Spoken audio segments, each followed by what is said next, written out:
São 8h05. Vamos para Brasília. Cláudio Humberto com destaque também agora na abertura do jornal. Gente, bom dia, Cláudio. Olá, Pedro Campos, muito bom dia. Bom dia, Thaís Freitas. Bom dia, Sônia Blota. Bom dia, Cláudio. Bom dia, Brasil.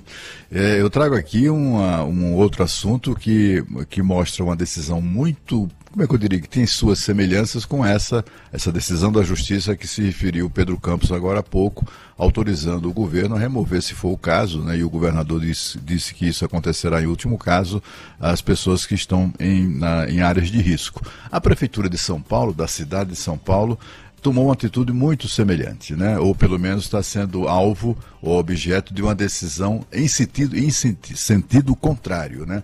A Prefeitura tomou a iniciativa de tirar as pessoas em situação de extrema vulnerabilidade, os moradores de rua, tirá-los dessa situação, oferecendo-lhes acolhimento, removendo aquelas barracas, instalações, nem se pode chamar de instalações, né? Mas, enfim, as condições precaríssimas em que essas pessoas se encontram, a maioria dormindo ao relento, gente que morre de frio, gente que morre de fome, e a gente passa a vida, nós todos, e com toda razão, né?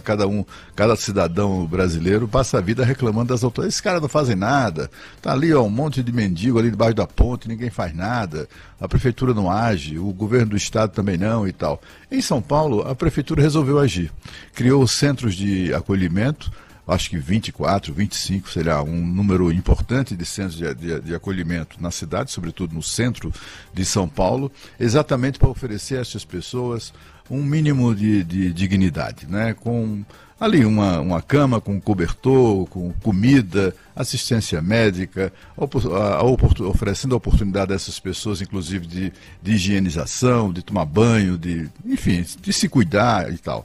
Tem muita gente que, a maioria, quase todos, né, estão nessa situação porque não tem outra alternativa a não ser a rua, né?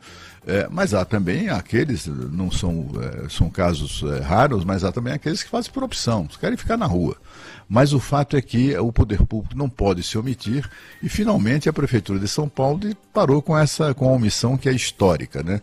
No enfrentamento dessa questão e também da Cracolândia.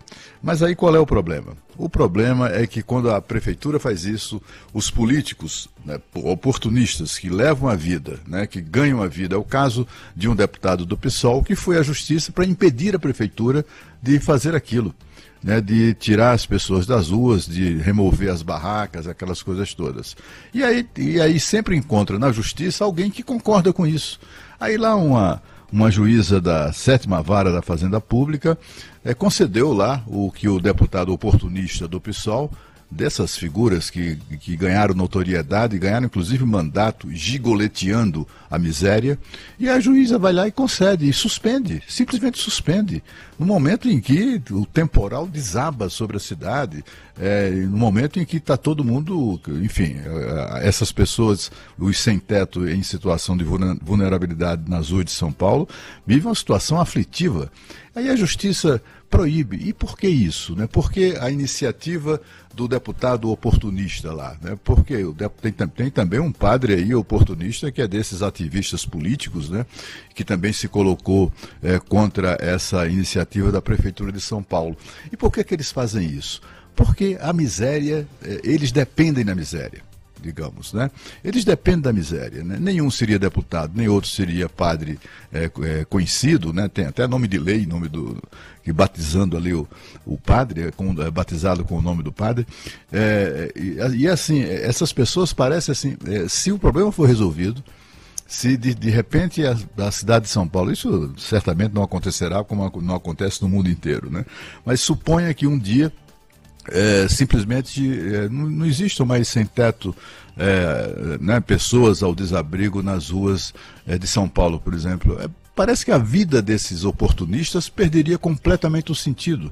É o caso de alguns integrantes também do Ministério Público Estadual de São Paulo, né? Todas as iniciativas do poder público, seja federal, seja estadual, seja municipal, em São Paulo, para enfrentamento da questão da Cracolândia, esbarra sempre, né, em alguns poucos representantes do Ministério Público, que também é a mesma coisa, é o mesmo sentimento. Tem ali como é que eu diria, um teor, né? A ação deles é contaminada pelo ativismo político e ideológico, e também tem a ver com isso. Porque, afinal, se a Cracolândia for resolvida, o que é que esses caras vão fazer da vida, né? Aparentemente é que eles não... perderia sentido a existência deles. Eles se comportam como se fosse assim, né? Tanto quanto o deputado oportunista e o padre idem.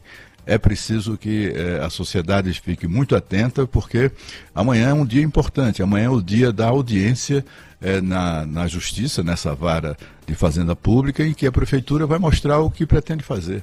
A Prefeitura tem que provar, né, quais são as suas intenções e tal, e aí a juíza vai avaliar se é o caso de autorizar a Prefeitura a promover ações no sentido de dar um pouco de dignidade aos sem-teto, ou se vai simplesmente continuar permitindo, né, que essa questão continue sendo palanque, servindo de palanque para deputado oportunista e padre idem. É preciso parar com isso, né, neste país, né, parar esse aproveitamento inescrupuloso da miséria, exatamente em detrimento dos interesses da sociedade, das pessoas, dos seres humanos, né? E essas pessoas acabam mostrando a cara, como foi nesse caso agora, né? Mostrando a cara mesmo, porque afinal de contas eles demonstram mesmo que gostam, o que eles gostam mesmo é da destruição do centro de São Paulo. Não tem nenhum compromisso com a cidade, nenhum compromisso com a sociedade, com a população. Só tem compromisso com o próprio umbigo e com o projeto oportunista que os levou à política. Cláudio Humberto.